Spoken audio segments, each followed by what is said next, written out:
So you're eating healthy, working out, and still gaining fat. You know, your body isn't broken, but your insulin is. And I'm about to show you exactly how to fix it. You see, I've watched thousands of people struggle with this. They're eating clean, they're exercising hard, but they're still gaining fat. The problem is always the same: insulin resistance. And I'm gonna show you the exact protocol to fix it. And I remember when Jay came into my clinic years ago. He had tried all kinds of diets, had a personal trainer. He was doing biohacking strategies like cold showers and sauna usage, but still wasn't able to lose the extra 15 pounds he was carrying. We discussed his lifestyle, and I ran a blood sugar and fasting insulin test, and his insulin level was 14. His blood sugar and hemoglobin A1C were perfect, but the fasting insulin should have been under 6 for good metabolic health. No doctor or health professional had ever looked at Jay's insulin levels. I gave Jay the exact same strategies I will review in this video, and in 6 weeks, he dropped 15 pounds, and his next blood test showed his insulin at 4.5. Perfect. So if you've been struggling to burn that extra body fat, this is what you need to do. Step number 1.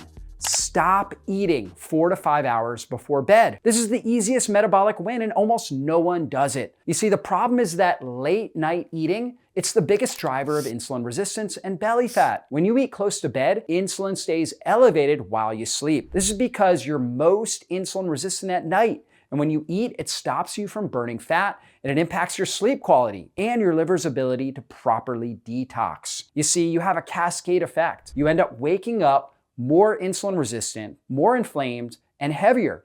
You get a cortisol surge the next morning, and there are twice as many cortisol receptors in belly fat. Cortisol is a stress hormone, and it's something called a glucocorticoid. What that means is it elevates your blood glucose. So when you wake up the next morning, you have higher cortisol and you have higher glucose all day. And when cortisol is high, your mitochondria can't repair and your cellular battery depletes. You need healthy, high-functioning mitochondria for good energy, mental clarity, and fat burning. So follow this rule, and this is non-negotiable. If you go to bed at 11 p.m., your kitchen closes at 7 p.m. at the latest. Within a week, you'll see better energy, fewer cravings, and morning blood sugar drops. But when you do eat, there's something in your food that's worse than sugar, and that is inflammatory fats. You see, these common seed oils and trans fat that most doctors don't understand are causing insulin resistance. These fats act like toxic sludge in your body. And these fats are in 80% of our food supply within hours. They embed into your cell membranes. They block communication between insulin receptors and insulin. And so if the insulin can't connect and communicate with that insulin receptor, it's like hitting mute on a mic. Your cells can't hear insulin's message. And so this is really important because it ends up causing more inflammation than sugar and smoking. The half-life of these seed oils and trans fats is 680 days. They literally stay in your body for years. So here are the 8 deadly fats, plus one shocking 9th one you also need to know about. Canola oil, you need to avoid that. Corn oil, cottonseed oil, soybean oil, safflower oil, sunflower oil, rice bran oil, grapeseed oil, and all hydrogenated or partially hydrogenated oils, you need to avoid those. And number 9, fish oil. You know, if you're getting a poor quality brand of fish oil or omega-3s, it's probably already rancid and inflammatory. Just better to eat salmon and sardines to get your long chain omega-3s that support your brain and reduce inflammation. It's just a better way to do it. Instead of those seed oils I talked about, replace those with grass-fed butter, ghee, coconut oil, beef tallow, duck fat for cooking. You can use avocado oil or my favorite, extra virgin, high polyphenol extra virgin olive oil for dressing. So use those in a cold form on top of meat, salads, different things like that. So let me tell you a case study. I had a man named Mark do this one thing. He audited his kitchen. He tossed anything with those toxic oils. And in 21 days, his fasting glucose dropped 18 points. His waist shrank.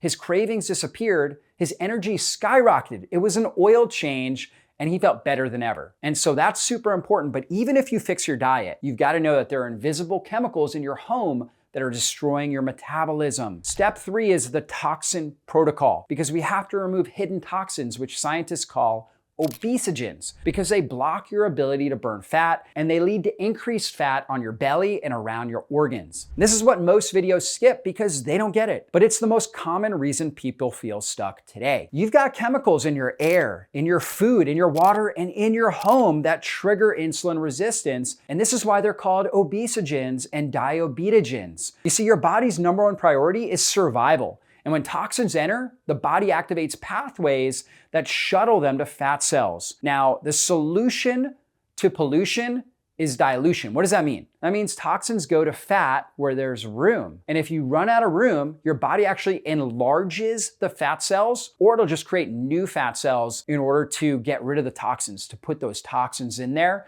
and to protect the vital organs like your heart and your brain. And here's the crazy part. You start dieting and fasting and you burn fat cells where the toxins live. What does that do? That's gonna dump the toxins back into your bloodstream. We call this autotoxication because you then reabsorb those toxins. And your metabolism remembers this. It says every time we burn fat, we dump toxins. That's harmful. This is called weight loss resistance. And if you don't fix toxicity, no diet will save you. So what are the top 5 toxins we need to be aware of? One is glyphosate. That is an herbicide that's commonly sprayed on a lot of different grains and different crops. It's what's found in Roundup, right? Roundup is this herbicide that's sprayed on a lot of people's yards, and we find it in wheat, soy, oats, corn, and even coffee. So it's really important we go organic as much as possible so we can avoid as much glyphosate as possible. Another major toxin, BPA, and all the different chemicals that we find in plastics. So we're talking about water bottles, plastic water bottles, Tupperware, cutting boards, cash register receipts, which have 1,000 times more BPA than canned food. Instead, you want to switch to glass, everything, glass Tupperware, glass cups. Say no to receipts. You also have phthalates. We're going to find these in shampoos, colognes, deodorants, all your personal hygiene products. You want to try to buy phthalate free. You also want to avoid fragrance chemicals, things like perfume, air fresheners, Febreze, laundry detergent. Switch to essential oils and non-toxic detergents. And then you've got to be aware of mold. It's really good to get a mold test done, right? Check your house for mold, get a mold test, use air purifiers. I like the Air Doctor, which I'll have a link in the show notes. I've got them all over my house. They're a great HEPA filter with carbon filtration. They help really get a lot of the toxins and even mold and mycotoxins out of the air. So that can be really helpful. And then detox protocols. Make sure you're staying well hydrated and mineralized. You really have to pee and poop the toxins out. So how do you do that? Hydrate well, use electrolytes. Make sure you're staying hydrated and mineralized.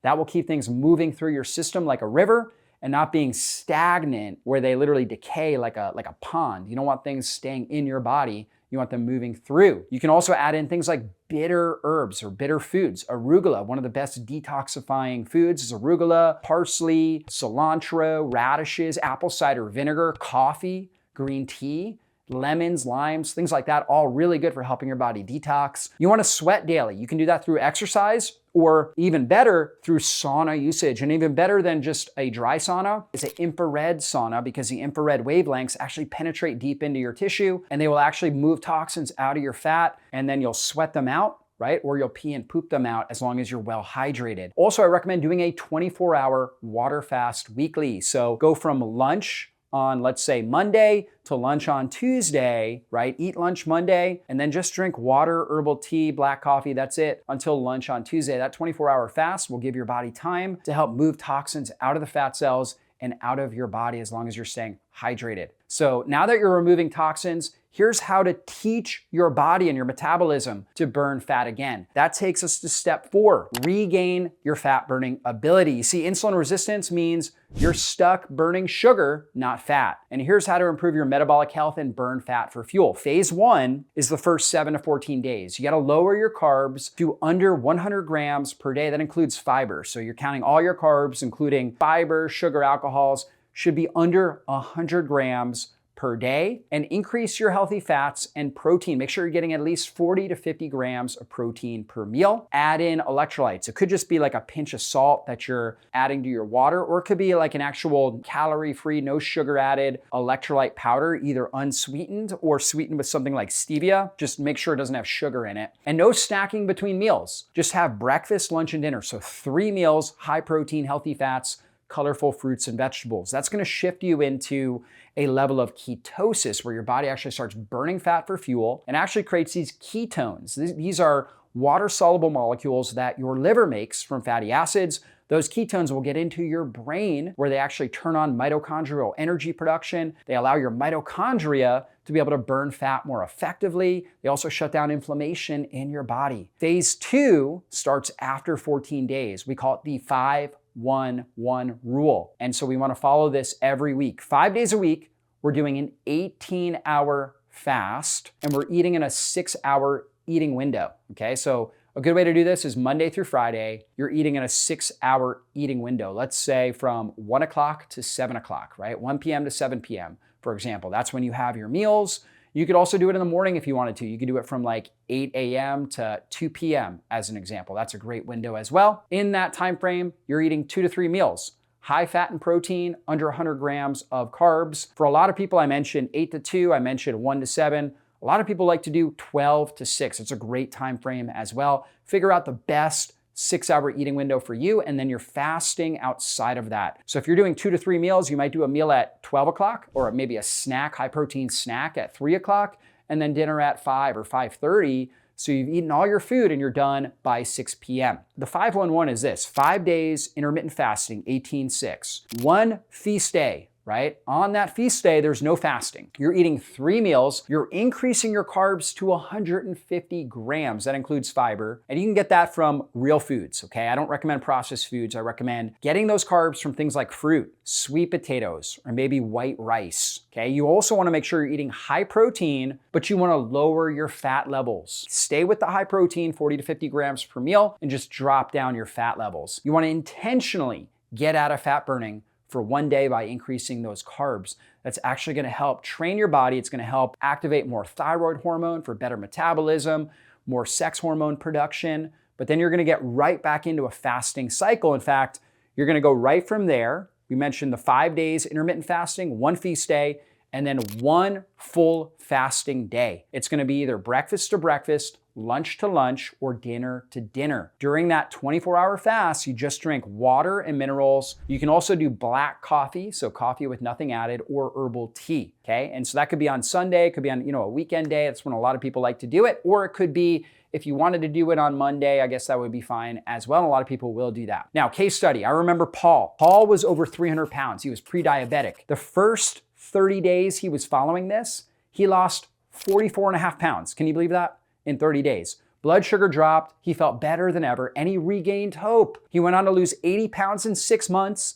and 115 pounds overall, and he's now a healthy 185 pounds. And so here was a man over 300 pounds, now healthy 185 pounds. But here's what you gotta remember, and this is important for Paul as well. You can't burn fat without this next piece, and that was the protein piece that I discussed earlier. You see, to reverse insulin resistance, you need more muscle because muscle is where glucose goes. And this is why our goal is always at least 30, like minimum 30 grams up to 50 or more grams of protein per meal. That protein is gonna help your body build muscle. More muscle equals better glucose control, and that equals better metabolism, and that's gonna result in you being more insulin sensitive. And here's the simplest habit that breaks plateaus.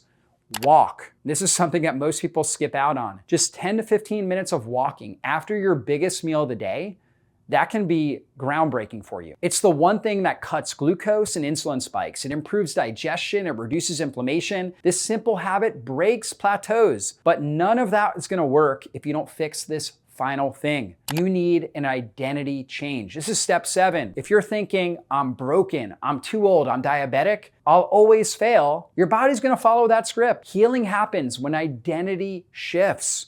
You gotta shift from, I have insulin resistance, I'm overweight, to I'm reversing insulin resistance, I'm a great fat burner. You gotta shift your mind from, I burn calories, to I burn hormones. You cannot outperform your self-image. Write on an index card, I'm so happy and grateful now that I'm strong, lean, and healthy. Read that daily. You see, insulin resistance is not your destiny. Thousands have reversed theirs. You're not broken, you're just blocked right now. Follow this blueprint, restore the environment, your body will do the rest. You see, your body was built for self-healing.